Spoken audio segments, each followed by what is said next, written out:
Ceci est du sang frais de vache, abattu il y a peu de temps. Et dans un instant, ces gars vont le boire. Vous vous demandez peut-être qu'est-ce que je viens de regarder. Mais pour les Maasai d'Afrique de l'Est, c'est la vie. Ce n'est pas un défi, ce n'est pas un spectacle. Une tradition sacrée transmise de génération en génération.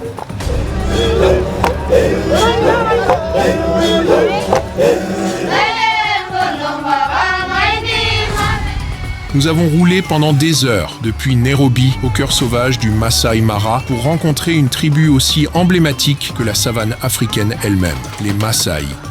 Grands, fiers et enveloppés de couleurs, leur présence est magnétique. Mais au-delà de leur beauté et de leur grâce, se cache une culture culinaire qui remettra en question tout ce que vous croyez savoir sur l'alimentation. Et ce que nous avons découvert nous a bouleversés. Ce n'est pas juste un repas, c'est la survie, c'est une cérémonie, c'est une identité. Venez avec nous dans un monde où la vie tourne autour du bétail, où la tradition est profondément enracinée et où la nourriture est comme rien de ce que vous avez vu auparavant.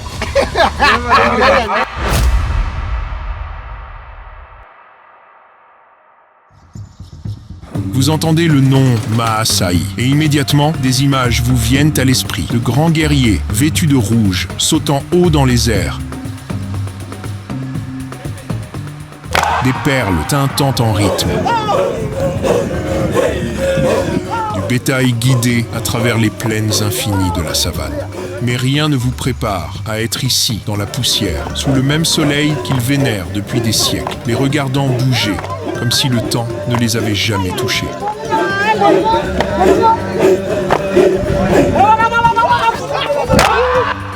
Ils sont l'une des tribus les plus emblématiques d'Afrique, les Maasai, un peuple nilotique réparti entre le Kenya et le nord de la Tanzanie.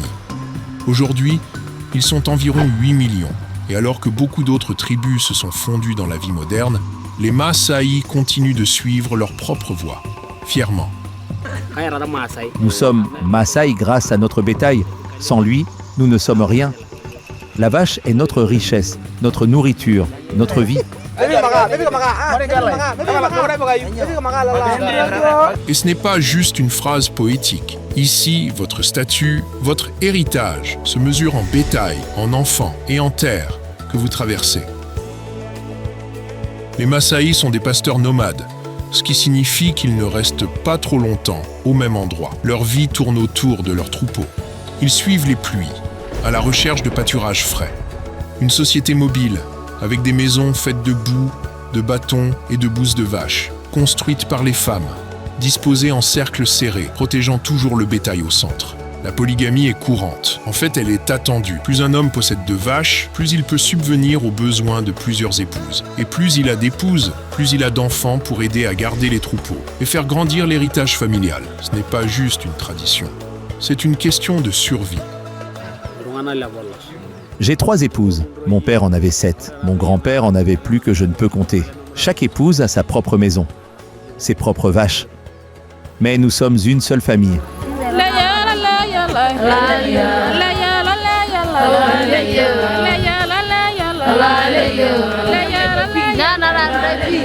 Cette idée d'unité, même dans la complexité, revient encore et encore ici.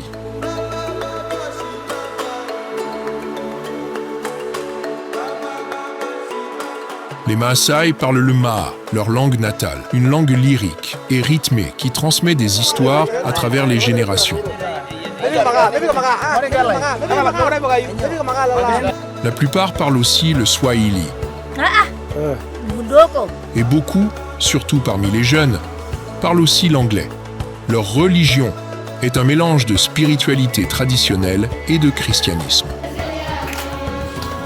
Au centre se trouve Enkai, ou Engai, leur dieu suprême, qui se manifeste sous 2 formes. Le dieu noir, Enkai Narok, qui apporte la pluie et les bénédictions, et le dieu rouge, Enkai Nanyokie, qui apporte la sécheresse et la faim.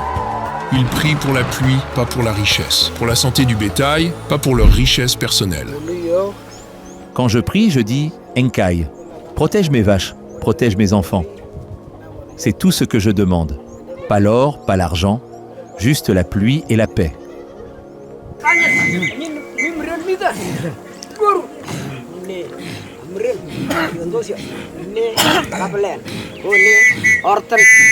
Et peut-être que c'est pour cela qu'être ici donne l'impression d'entrer dans un monde qui n'a pas oublié ce qui compte vraiment. Leur société est organisée en groupes d'âge, des étapes de vie structurées avec des rôles spécifiques. Les garçons deviennent guerriers, appelés morans, vers l'âge de 15 ans, après un rituel douloureux de circoncision publique, sans anesthésie. Ils n'ont pas le droit de tressaillir, pas le droit de pleurer. La force est primordiale. En tant que morans, ils sont responsables de la protection du village et du bétail. Ils portent les cheveux longs, finement tressés, décorés d'ocre rouge. Quand ils passent enfin au statut d'aîné, les cheveux sont rasés. Une perte symbolique de la jeunesse. J'ai sauté plus haut que tous ceux de mon groupe d'âge. C'est comme ça que j'ai gagné les perles. Et je n'ai pas bougé pendant la coupe. Ma mère a pleuré. Mais moi, je ne l'ai pas fait.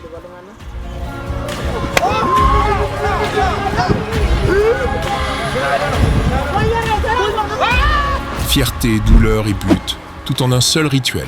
Nous avons marché parmi les maisons. Des huttes basses, de forme ovale, faites de bâtons et recouvertes d'un mélange de boue et de bouse de vache. À l'intérieur, il fait sombre, frais. Un seul feu crépite au centre. Des lits faits de peau de vache longent les murs. Des enfants jettent un coup d'œil timide derrière des mères en train de tresser des perles complexes, rouge, bleu, blanc, vert, chaque couleur ayant sa propre signification, son propre message. Même la beauté ici est enracinée dans la tradition. Hommes et femmes percent et étirent leurs lobes d'oreilles. Les bijoux ne sont pas juste décoratifs, ils racontent une histoire, celle de l'âge, du statut social et même de la disponibilité amoureuse. Quand un homme voit mes boucles d'oreilles, il sait que je ne suis pas encore mariée. Ma mère a fabriqué ces perles pour moi quand j'étais enfant. Je les porterai le jour de mon mariage.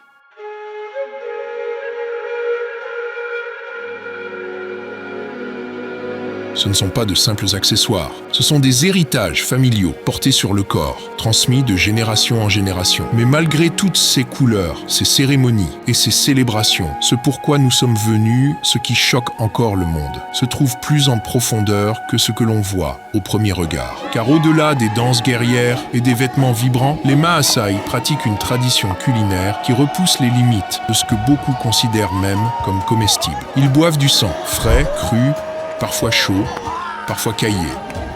Du sang de vache prélevé sans tuer l'animal, mélangé avec du lait et partagé dans des calebasses peu communes. Mais cela, c'est pour la prochaine partie. Pour l'instant, sachez ceci. Pour comprendre pourquoi ils boivent du sang, il faut d'abord comprendre cela. Ici, la nourriture n'est pas juste de la nutrition. C'est un rituel, c'est un médicament, c'est une force. Et dans le monde des Maasai, tout commence et se termine par la vache. Nous avons tous entendu parler de sacrifices de sang dans les récits des civilisations anciennes. Mais ça, ce n'est pas une légende, c'est réel, ici, maintenant. En un éclair, le sang est prélevé, mais ce n'est pas un sacrifice mortel. Non, l'animal vit. Le sacrifice est vivant. C'est cette technique de saignée qui maintient la force des Maasai. La vache reste là, calme, immobile. Le sang coule dans une calebasse. Aucun mal n'est fait. La vache vivra. Mais le guerrier Maasai, lui, il prospère. Nous ne tuons pas la vache pour obtenir le sang. Nous faisons juste une petite entaille dans la veine. La vache ne meurt pas. Elle nous donne simplement ce dont nous avons besoin pour rester forts.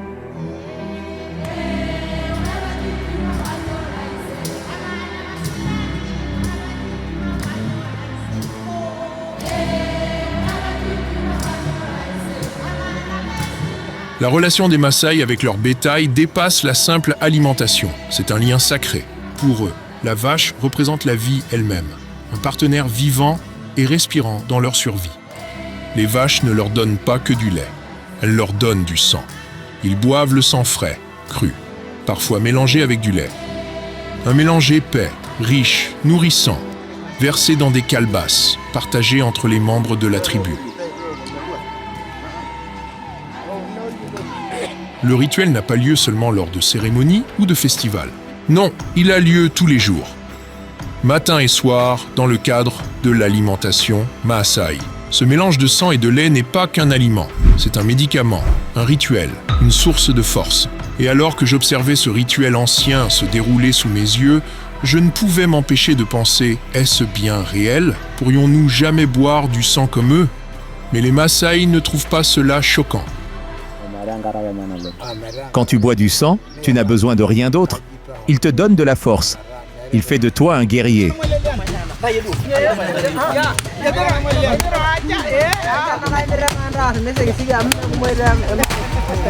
Ce ne sont pas seulement les guerriers qui boivent, les anciens aussi, les femmes aussi, les enfants aussi. Le sang, c'est la vie.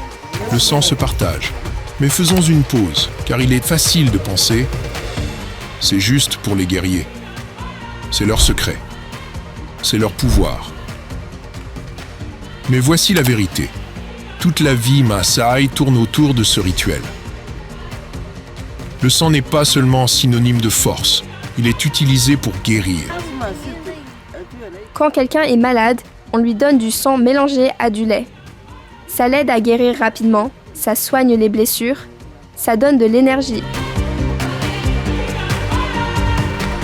Ce mélange n'est pas juste de la nourriture, c'est un médicament, un remède. C'est ce qui fait fonctionner leur société.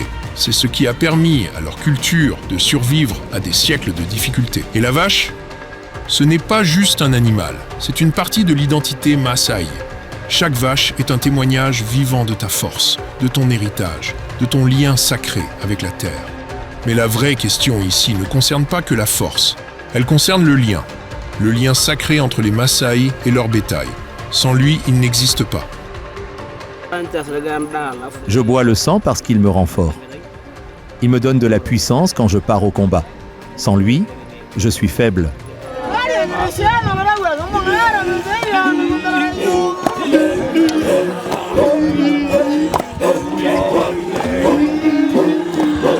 Et c'est ça la vérité. Ils ne boivent pas du sang juste parce qu'ils le peuvent. Ils boivent du sang parce que c'est ainsi qu'ils ont survécu et prospéré depuis des siècles. Ce rituel n'est pas une relique ancienne perdue dans l'histoire. Il est vivant, il respire, il perdure. Ils ont survécu aux famines. Ils ont enduré le colonialisme. Ils ont traversé des guerres. Et pourtant, ils ont conservé cette pratique. C'est ce que nous sommes. Nous ne craignons pas le sang. Nous ne craignons pas ce que les autres pensent. C'est ainsi que nos ancêtres ont vécu. Et c'est ainsi que nous vivons aujourd'hui.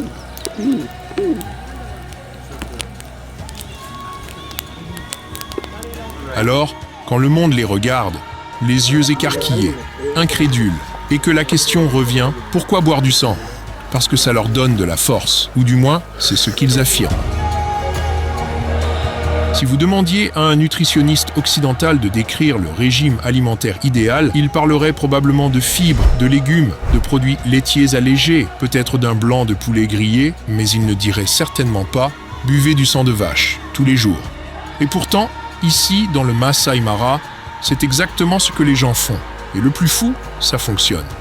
Nous sommes debout dans une maniata, ombragée, entourée de petites huttes. Un groupe de femmes est assis sur des peaux de vache, en train de tresser des perles et de préparer le repas.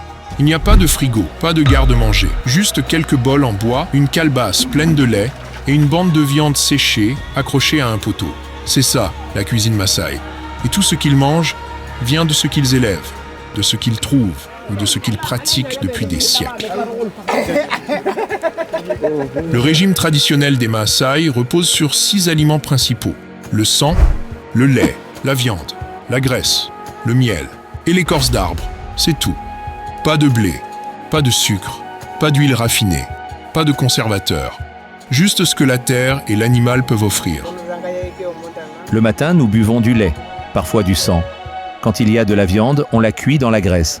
Si nous sommes malades, nous prenons de l'écorce d'arbre et nous la faisons bouillir. C'est notre médicament, c'est notre nourriture.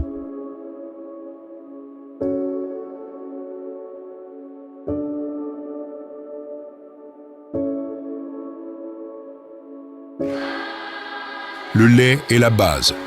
Toujours le lait. Frais, aigre ou fermenté. C'est le carburant quotidien. Versé dans du thé, servi chaud dans des calebasses, ou baratté en un beurre épais, utilisé pour nourrir les nourrissons et les personnes âgées. Et puis, il y a la viande. principalement du bœuf, parfois du chèvre ou de l'agneau, consommé rôti, bouilli ou séché. Mais ils n'en mangent pas souvent. La viande est réservée aux cérémonies, à l'honneur, à la célébration. La graisse de l'animal, elle, est utilisée généreusement, mélangée au ragoût, appliquée sur le corps, et même utilisée comme allume-feu. Le miel est une rare gourmandise, récoltée dans des ruches sauvages, parfois au cœur de la brousse, une source naturelle d'énergie et une friandise préférée des enfants. Et l'écorce d'arbre? Oui, l'écorce d'arbre. Bouillie, en soupe ou mâchée crue. Différents arbres pour différents usages. Douleur à l'estomac, paludisme, voire accouchement. Je connais 38 arbres par leur nom. Certains purifient le sang. D'autres donnent de la force au corps. C'est ma grand-mère qui m'a appris à les reconnaître, à les faire bouillir.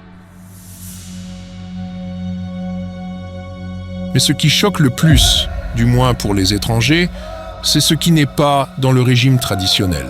Pas de légumes, pas de fruits, pas de pain, pas de riz, même pas d'eau, du moins pas comme boisson principale. En réalité, le sang mélangé au lait est souvent utilisé à la place de l'eau après de longues marches durant la saison sèche. Selon tous les standards modernes, cela devrait être une catastrophe nutritionnelle. Et pourtant, ce ne l'est pas.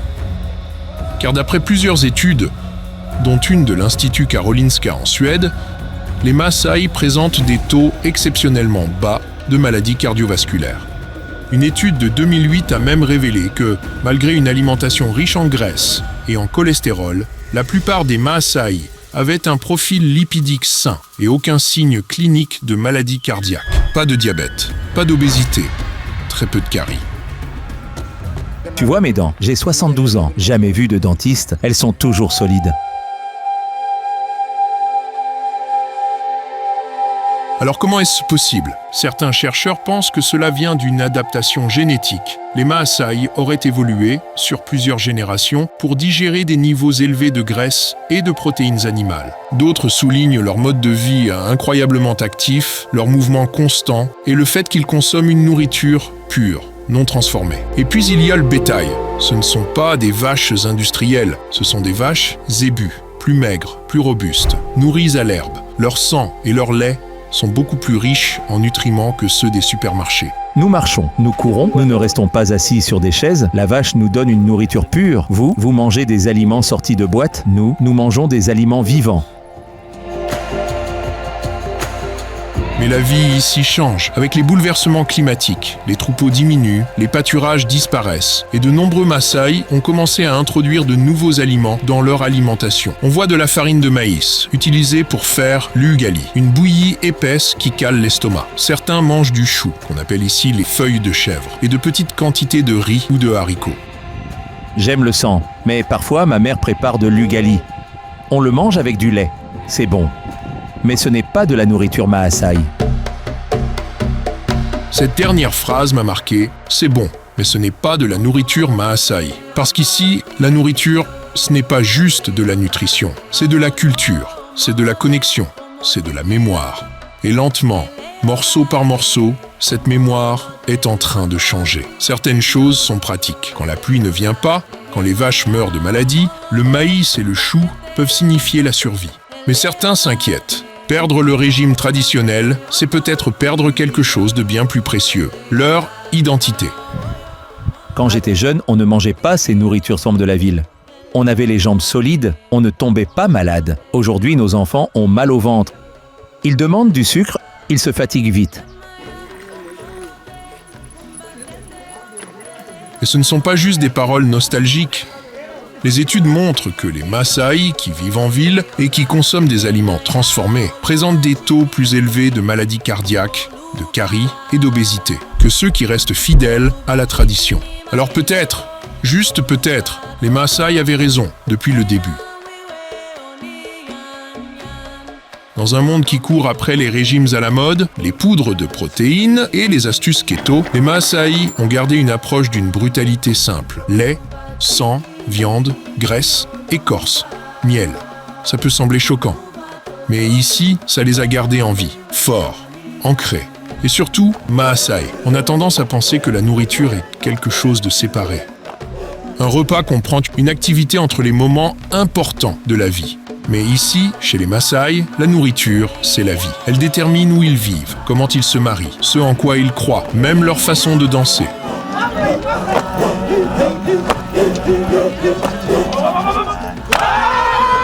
Nous marchons dans le village en ce moment. Pas sur des routes, mais entre des clôtures faites d'épines et de branches. Les maisons, appelées Nkaji, sont petites, sombres et faites de boue, de bâtons et de bouses de vaches. Ce sont les femmes qui les construisent. Et elles sont toujours organisées en cercle avec les vaches au centre. Les vaches dorment au centre. Nous, on dort autour d'elles. La nuit, elles sont en sécurité. Le jour, on marche avec elles. Cette disposition circulaire n'est pas seulement pratique. Elle est symbolique. Ici, tout tourne autour de la vache, la forme de votre maison, votre alimentation, comme on l'a vu. Mais au-delà de tout ça, votre identité est liée à elle. Sans le bétail, nous ne sommes rien. Tu peux être un guerrier, mais si tu n'as pas de vache, tu es pauvre.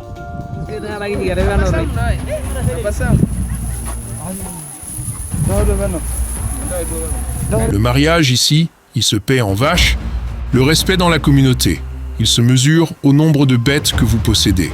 Quelqu'un meurt, on abat une vache. Un enfant naît, on verse du lait au sol en bénédiction. Même le pardon entre familles se conclut souvent par un échange de bétail. La nourriture n'est pas juste un acte de consommation, c'est une monnaie, une connexion, un code. Et puis, il y a la musique. Les femmes chantent en cercle. Les hommes, eux, font autre chose. Ils se mettent en ligne. Et puis, ils commencent à sauter.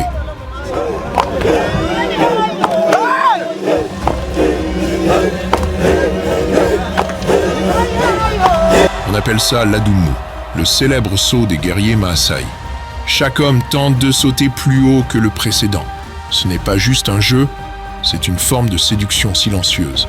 Regarde-moi, je suis fort, je peux subvenir à tes besoins. Si tu sautes haut, les filles te remarquent, elles se souviendront de toi. Peut-être que tu auras une épouse après ça.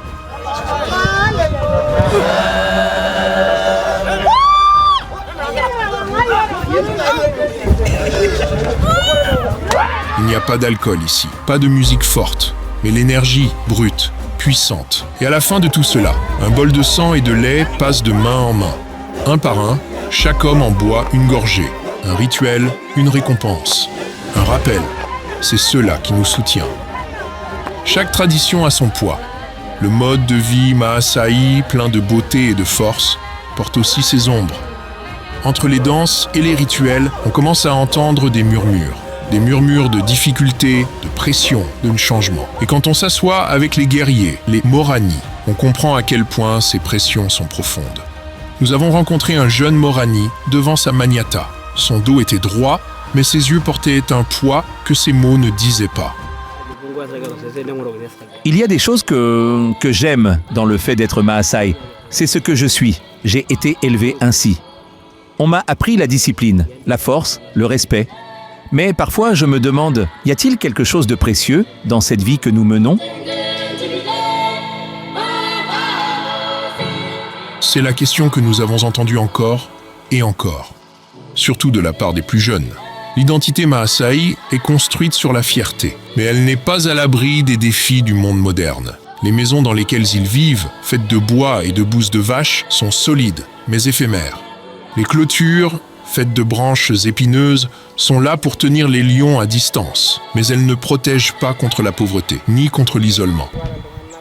On construit avec du bois et de la boue parce qu'on n'a que ça. Mais ça n'a aucune valeur.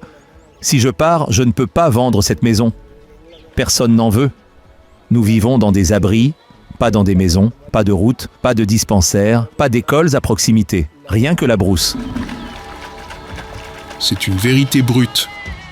Pour toute l'admiration que le monde porte aux Maasai de loin, de près, beaucoup se sentent oubliés. Déconnectés des systèmes qui pourraient les aider, mais aussi enfermés dans des traditions qui ne leur sont plus toujours utiles.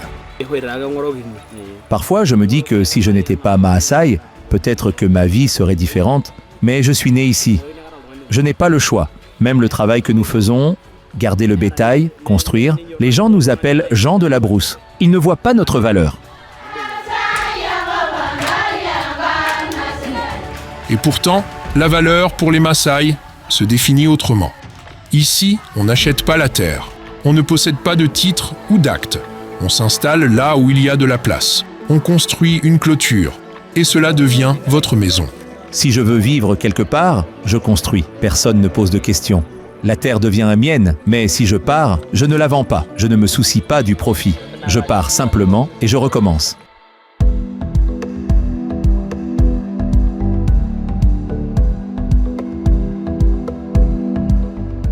Cela semble romantique, ce genre de liberté. Mais cela signifie aussi un manque de sécurité à long terme. Pas de prêts bancaires, pas de garantie foncière, pas de richesse intergénérationnelle, juste du bétail et la tradition. Et même cela est attaqué. Le peuple Maasai de Tanzanie s'est rassemblé pour protester contre une tentative de les expulser de leur propre terre. Comme nous l'avons évoqué plus tôt, en 2022, un conflit foncier massif a éclaté à Loliondo, en Tanzanie.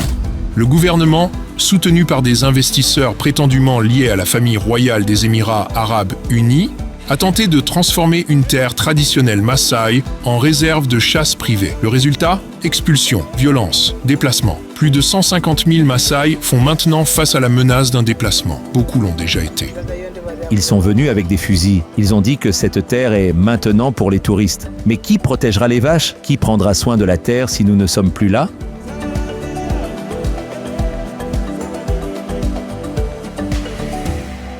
La même terre qu'on enlève aux Maasai est une terre qu'ils ont préservée pendant des siècles. La faune que le monde vient admirer, elle a prospéré ici parce que les Maasai n'ont jamais pris plus que ce que la terre pouvait donner. Maintenant, on leur dit qu'ils ne peuvent plus rester. Et même à l'intérieur des villages, les murs culturels demeurent. La division entre hommes et femmes n'est pas seulement symbolique, elle est appliquée. Nous ne nous asseyons pas avec les femmes, c'est notre manière. Dans les réunions, les hommes s'assoient ici, les femmes là-bas. Même en marchant, nous nous séparons. C'est ce que nous avons toujours fait. Il est difficile d'ignorer le silence des femmes dans la plupart des discussions communautaires. Même les maisons sont conçues selon une hiérarchie. La première épouse d'un homme vit près de l'entrée, Tatenes. Les épouses plus jeunes sont placées plus loin dans Kediani, la partie intérieure de la concession. Même l'espace, ici, raconte une histoire. La première épouse est respectée. Elle reste près de la porte. La plus jeune épouse va plus loin dans la maison. C'est ainsi que l'ordre est maintenu. Et pourtant, des fissures commencent à apparaître. Certains jeunes guerriers remettent en question les écarts sociaux. Certaines femmes revendiquent l'éducation, l'accès aux soins, la mobilité, mais elles se heurtent à des siècles de friction. Même la nourriture, leur sang et leur lait sacré est devenu une métaphore de ce qu'ils essaient de préserver. Tu as demandé pourquoi nous buvons du sang. C'est de la nourriture. Mais c'est aussi un médicament. Après l'accouchement, une femme est faible. Alors nous lui donnons du sang. Ça lui donne de la chaleur. Ça la ramène, ça nettoie le corps. Ça vient de la vache, ça vient de la terre, ça vient de nous. Le monde change. Vite. Les touristes viennent pour des photos. Les gouvernements viennent pour la terre. La vie moderne s'infiltre. Un sac de sucre, une boîte de thé, un téléphone bon marché à la fois. Mais ici, dans la poussière de la Mara, les Maasai essaient encore de tenir la ligne, de préserver le rythme, d'honorer la vache, de nourrir leurs enfants avec quelque chose de plus puissant qu'un simple repas, avec une identité. Nous sommes venus ici pour le choc. Nous sommes venus en courant après le titre « Ils boivent du sang ». Et oui, ils le font. Nous l'avons vu de nos propres yeux, senti le faire, tenu la calebasse dans nos mains. Mais ce à quoi nous ne nous attendions pas, c'était de rester pour la culture. Et cette histoire, elle ne parle pas de sang. Elle parle de lien, à la terre, à l'animal, les uns aux autres. Ce qui peut sembler bizarre pour nous. Une calebasse de sang, une maison en bouse, une vie sans horloge ni voiture. Pour les Maasai, ce ne sont pas des reliques du passé. C'est le présent, c'est la fierté. Et si tu ouvres ton esprit, vraiment, il y a une leçon là-dedans. Tout ne doit pas être changé. Tout ne devrait pas l'être. Nous sommes toujours là. Même si le monde nous oublie, nous n'oublierons pas qui nous sommes. Alors maintenant, on vous pose la question. Boiriez-vous du sang si cela signifiait survivre ? Abandonneriez-vous le confort pour la culture ? Échangeriez-vous la commodité pour la connexion ? Parce que parfois, les choses les plus anciennes sont les plus vivantes. 10 sur 10. Sans hésitation. Laissez votre réponse en commentaire et abonnez-vous. Parce que la prochaine histoire pourrait bien changer votre regard sur le monde. À la prochaine vidéo.